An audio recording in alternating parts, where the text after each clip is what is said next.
Hello, my friends. Welcome, welcome, welcome. Welcome to Sonia's Real Estate Connection and Hot Topics, all things real estate on this show. Once again, welcome, welcome, welcome. Hello, everyone. I want to thank you for tuning in to another episode of the Really Real Real Estate Connection. Really real real estate connection because, hey, I like to keep it real and keep it 100. All things real estate on this show. I am Sonia Mays, CEO and founder of Midwest Executive Realty in Milwaukee, Wisconsin. Proud and honored to serve in this capacity. Always glad to share information and resources for our lovely listening audience. As always, we're proud to be the connection for your real estate journey. Once again, honored to serve in the great state of Wisconsin and in the beautiful United States of America. Today's topic is focused on how to buy real estate in the seller's market. And so I'll discuss some of the tips and strategies for how you can successfully navigate the real estate purchase process. In particular, we'll look at cash buyers versus loan buyers and how to structure the offer with respect to earnest money deposits, closing time frames, and a few other offer addendums. All right, folks, let's get right into it. As you know, we are currently in a very hot seller's market. And folks, when I say hot, I mean it is off the chain hot. We are in the midst of a very explosive seller's market, crazy real estate market right now. And so if you are a seller in this market, then it's great for you. It's all good, right? Prices are way up. Price appreciation is off the chain. Homes are selling like hotcakes. Multiple offers above asking price. Properties are under contract within days of coming on the market. And properties are sold and closed within weeks. So it's a great time. It's a great market for sellers. However, if you are a buyer in this real estate market, not so good, right? It's a tough time to buy real estate right now. Affordability levels are down. Prices are up. Prices have skyrocketed. Price appreciation is up. Housing inventory is down. Housing stock is down compared to a few years ago or even compared to the same time last year. The good thing for buyers is that mortgage interest rates are still down. The interest rates are still historically low, right around the 3% range. On average, we're seeing somewhere around 3.25% to 3.5% for interest rates. So, which is great for buyers. But what can you do with low interest rates if you can't find a house? You can't secure a property because they're all gone within minutes of coming on the market. Or within days of coming on the market. Before you can even get your foot in the door to view a property or to place an offer on a property, they already have multiple offers, all above asking price. Or the deadline to submit an offer has come and gone. Or the deadline to submit an offer is within 24 hours, 48 hours. So how can you compete with that? How do you deal with that? And what if you're an FHA buyer? What if you have an FHA loan for a property that may have some issues, and therefore it may not even qualify for FHA financing? For instance, as soon as you drive up to the property, you see that it needs a roof, or there may be some peeling paint around the window trim, or it may have a garage that's in bad shape, or there may be some visible discoloration on the basement walls, or some visible cracks in the basement walls, or there may be some other, FHA red flags that may disqualify the property and cause the house to potentially fail an FHA inspection. Many sellers don't even want to consider an FHA loan because they're unable to do any further work on the property, or they're not able to offer any repair credits. Now, some of them will offer a home warranty, And that's great. But that doesn't address, that won't address any current issues with the property. It's good after you close on the house. It's good for up to a year, after closing. But what is that going to do for you now if it doesn't address any current issues? Most FHA requirements will stipulate that the work must be addressed prior to closing in order for the final loan approval and loan commitment. In some cases, and it's very rare, but in some cases, the lender or the appraiser may allow repair bids, contractor repair bids to be submitted and then escrowed for the repair amounts. That money can be escrowed for the repairs and for the repairs to be completed after closing. But again, that's very rare, and only a few may allow that. So with everything that's going on right now, how do you compete in this market if you're a buyer? Well, there are several ways that you can compete successfully in today's seller's market. And I'll share a few of those strategies with you.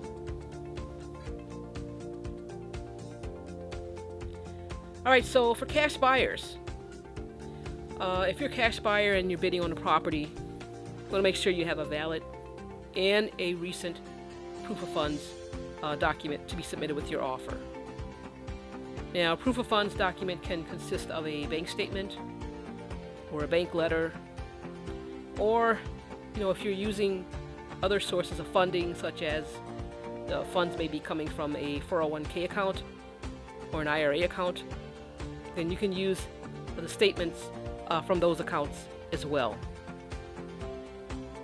Proof of funds document must be recently dated within the last 30 days, and it must contain the buyer or the purchaser's name. So if you're buying the property in your name, then the statement or the document that you're using should have your name on it. Otherwise, it may be rejected, or your offer may entirely be rejected. If you're buying the property under an LLC or a corporate entity, then the proof of funds document must have the LLC or corporate entity's name on it, so that the seller and or the title company will be able to verify the funds if needed. Now, if you're purchasing under an LLC or a corporate entity, then you will, you'll also need to provide your LLC organizing documents or operating agreement with the offer.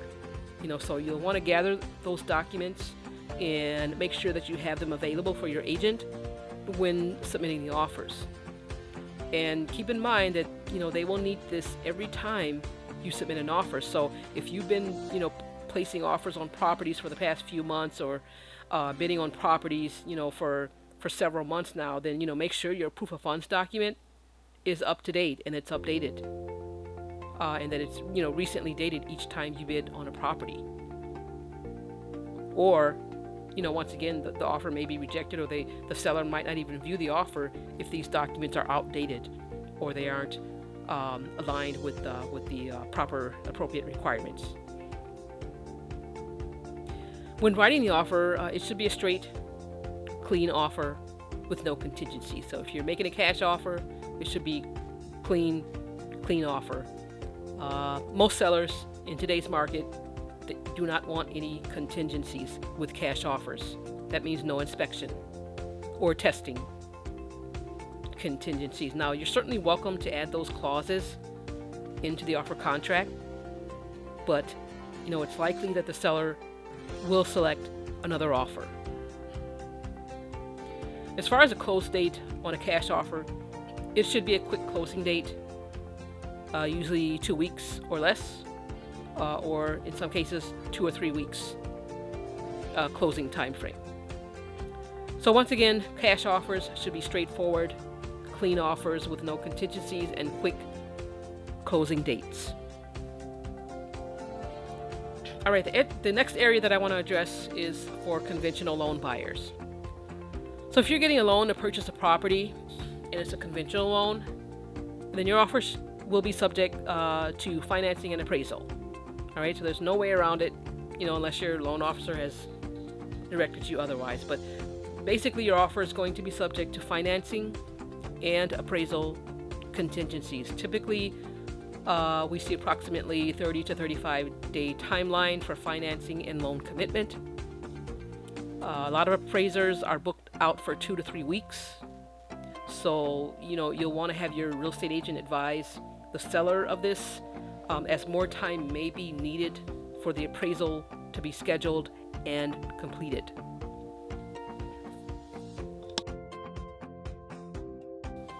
If you are getting a loan, then your offer should not contain an inspection contingency. The less contingencies you have in your offer, the better. Now, unless the property is questionable. So, if there's deferred maintenance or other noticeable issues, then in that case, it may not even pass conventional financing. And so, then you should probably look at a different property.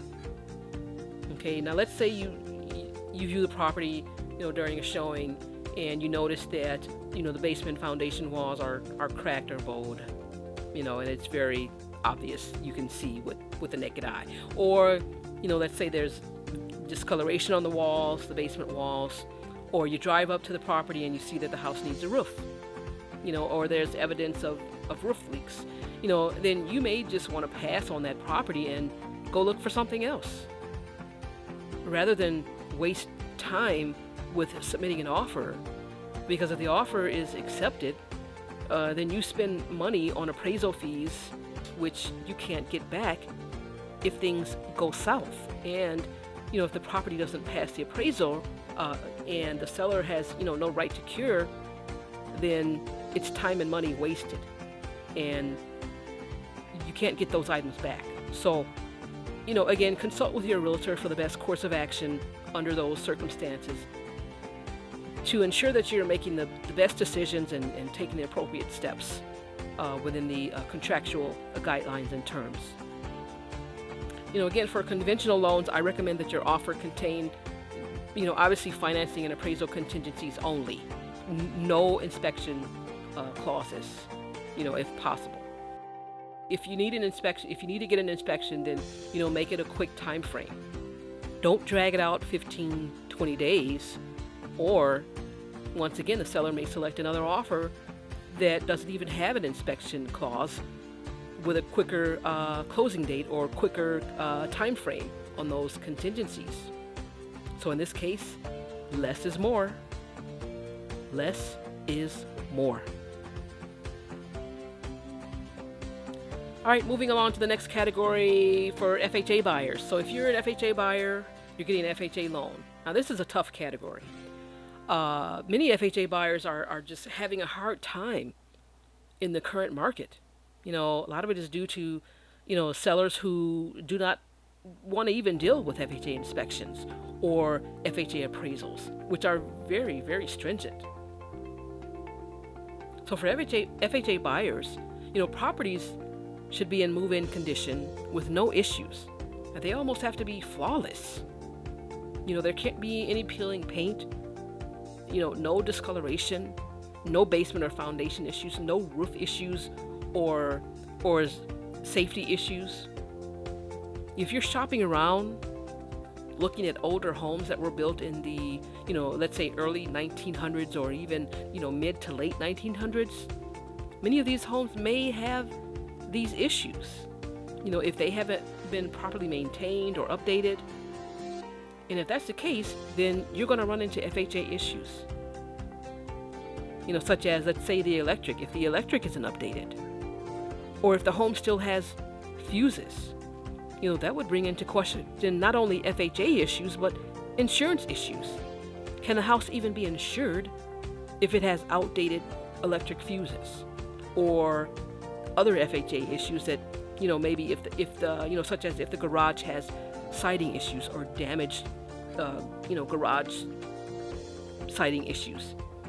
These are all red flags for FHA appraisers that will not pass for final FHA loan approval. So since many sellers are selling the properties as is and, don't want to do any more work to the house, many sellers do not want to entertain offers that have FHA financing. unfortunately. So again, if you're getting an FHA loan, the property should be move-in condition with no issues, very minimal issues. As far as structuring the offer, you should obviously have your financing and appraisal contingencies in place, typically between 40 to 45 days for FHA. But these days they may take a little bit longer depending on the appraisal scheduling. It is highly recommended that the offer should not contain inspection contingencies because the FHA inspections are very thorough and very detailed. And they will cover everything that needs to be covered in terms of safety and property issues. So you should only have financing and appraisal clauses in the offer and close as quickly as you can. All right, next category is earnest money deposits. Earnest money deposits. As far as earnest money, when you're competing with multiple buyers, it's important to have solid earnest money deposit. Typically, minimum earnest money that we see is around $1,000 for earnest money deposit, and that should be included in the offer.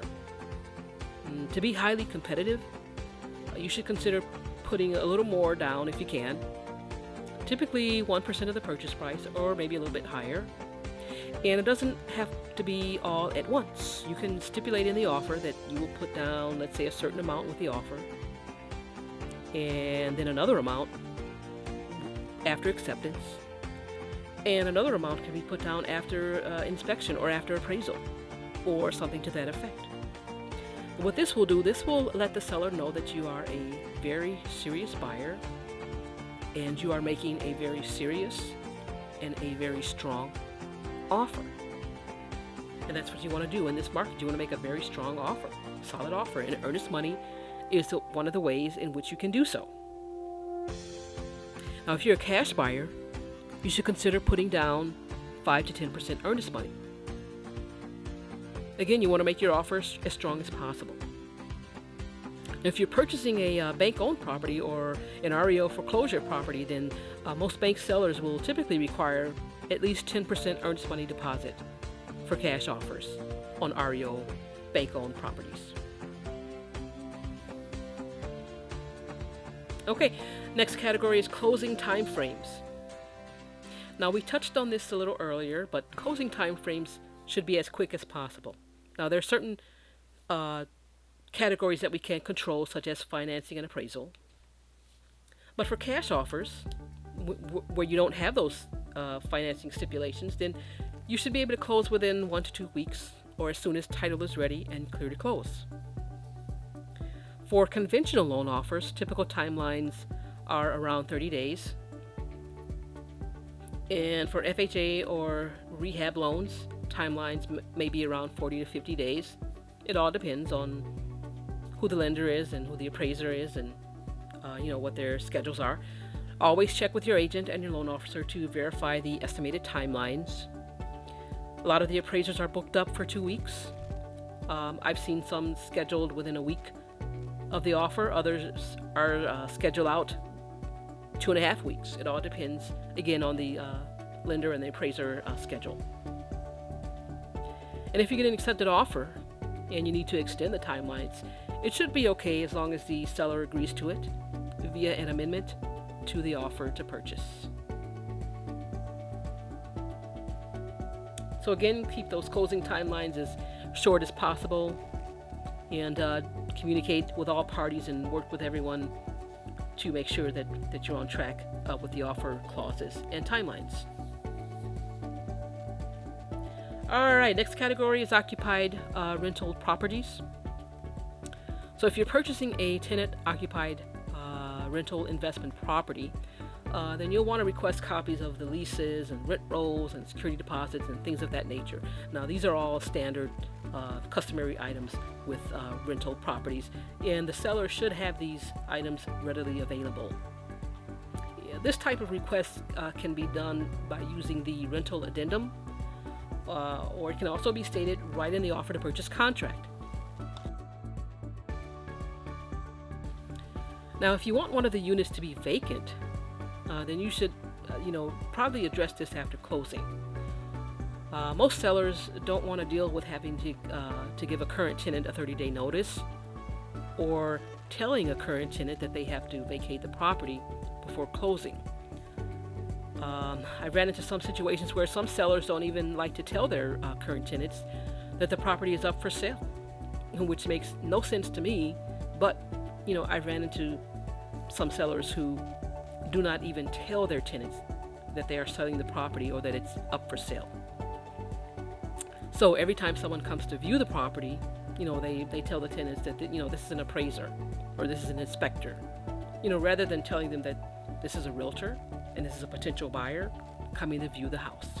Again, makes no sense to me. I mean, if they're my tenants, I would rather be upfront and honest and with them and so that they know what's going on, and properly disclose that the property is up for sale.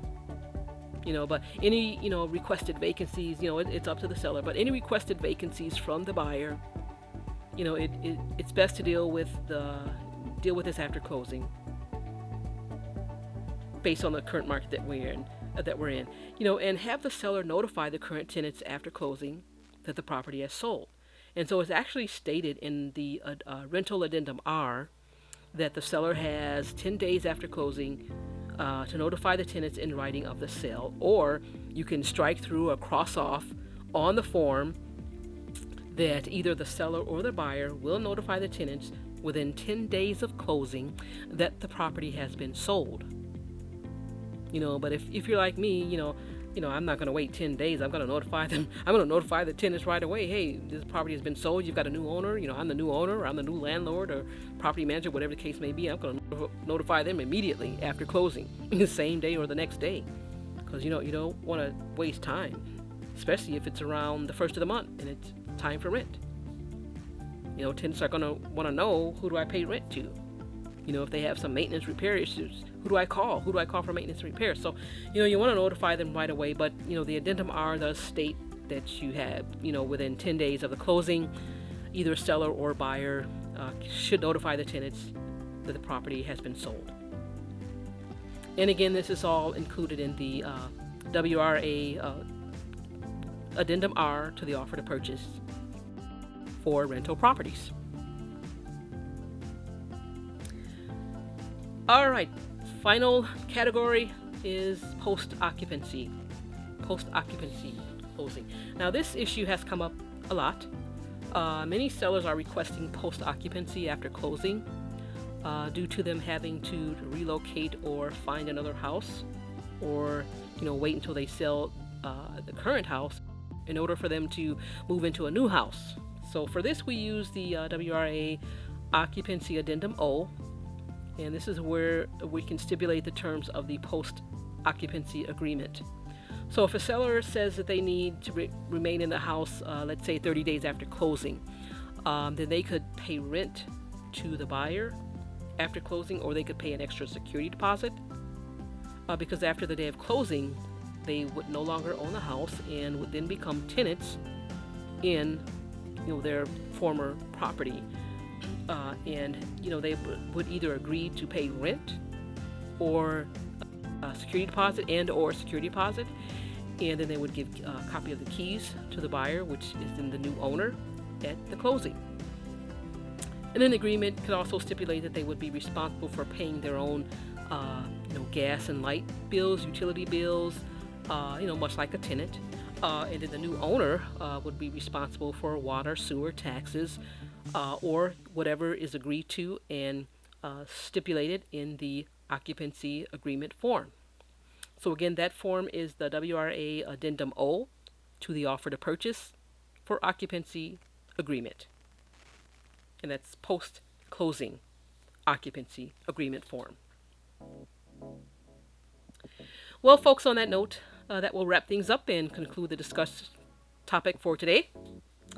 I want to thank you for tuning in to another episode of Sonia's Real Estate Connection and Hot Topics. As you know, I always like to give you the source for the information from the show. For those inquiring minds that want to know where the information came from, we utilized the WRA, which stands for Wisconsin Realtors Association forms. We looked at a few different real estate forms. The WB11, Residential Offer to Purchase form. And then we also looked at the Addendum O to the Offer to Purchase Occupancy Agreement form. And lastly, we looked at the Addendum R to the Offer to Purchase for Rental Properties. So those are the forms that we looked at and the sources for today's information, as well as the Realtor.com website information. And again, I want to thank you for tuning in to another episode of Sonia's Real Estate Connection and Hot Topics. It's always a pleasure and honor to serve the beautiful listening audience in this capacity.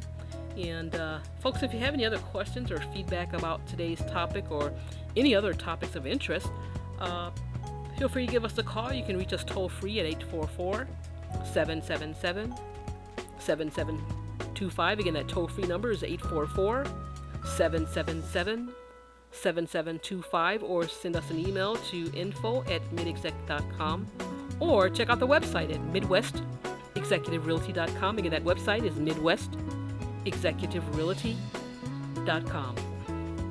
Thanks so much for tuning in. I look forward to talking to you again real soon. Make it a great day, and please be safe, stay well, and be healthy. God bless.